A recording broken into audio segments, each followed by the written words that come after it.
Bonjour. Bonjour! Alors moi je suis Fabrice, j'ai la quarantaine, on me connaît sous le nom The Anomaly. Je suis technicien en création digitale, spécialisé de l'image grand format avec un niveau de détail et une qualité supérieure à la photographie. Moi, c'est Laura, j'ai 22 ans. Je suis considérée comme artiste indépendante sur les réseaux sociaux. J'expose à Paris au mois de juillet une nouvelle collection intitulée Le photographe de l'hypothétique. C'est une collection qui imagine les clichés d'un photographe qui vit dans une réalité alternative. Vous pouvez aller voir tout ce que je réalise au niveau de la photo, de la vidéo et de la musique sur mon site theanomaly.be. De mon côté, le projet Mystère au lycée est en fait un livre que j'écris sur Wattpad, que les premiers chapitres sont déjà sortis en ce moment, vous pouvez aller le vérifier sous mon pseudonyme Laura Sapphire. Et le titre de ce livre est Mystère au lycée, le nuage qui a caché le soleil.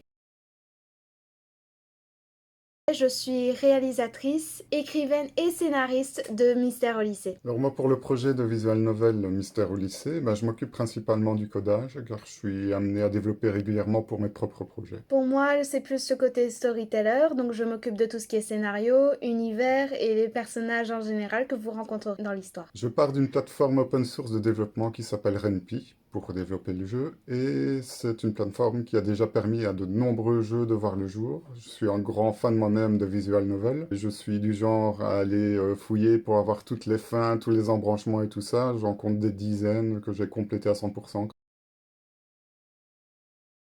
L'origine de Mystère au lycée était en fait due à un RPG que j'ai fait avec plusieurs de mes amis. L'histoire, je l'ai terminée avec un seul de mes amis et j'ai vraiment bien aimé la version que j'avais faite avec lui. Au départ, le projet n'avait pas de nom, mais au fur et à mesure des années, c'est devenu le cimetière derrière l'école. Pour la simple et bonne raison que le bâtiment en question avait un mystère aussi en lui-même, mais le titre a changé avec l'histoire un peu, donc le titre pour l'instant est celui que vous connaissez et va peut-être changer dans les futures vidéos. J'adapte la plateforme RNP justement à ce qu'on désire obtenir en termes d'animation et de fonctionnalité. Par exemple, il y aura certaines scènes où le joueur pourra se déplacer et interagir avec des objets. Il y a aussi une sorte de journal qui reprendra les quêtes en cours, les indices, l'inventaire, les informations sur les personnages, etc. Mystère au lycée, c'est évidemment une histoire d'enquête. L'histoire parle du protagoniste nommant Soren, un adolescent de 17 ans, qui va dans son lycée depuis plus de 3 ans, mais 2 semaines après la rentrée, son meilleur ami se fait malheureusement tuer et il décide de lui rendre justice en essayant de comprendre qui a fait ça. Ce projet me motive énormément. C'est pas la première fois que j'essaie de créer une visual novel, mais je perdais justement beaucoup de temps avec tout ce qui était écriture parce que je manque d'expérience. Travailler avec Laura me permet de me consacrer à la mise en place des scènes, des illustrations et du texte avec plus de dynamisme et de fluidité. Et l'histoire qu'elle raconte est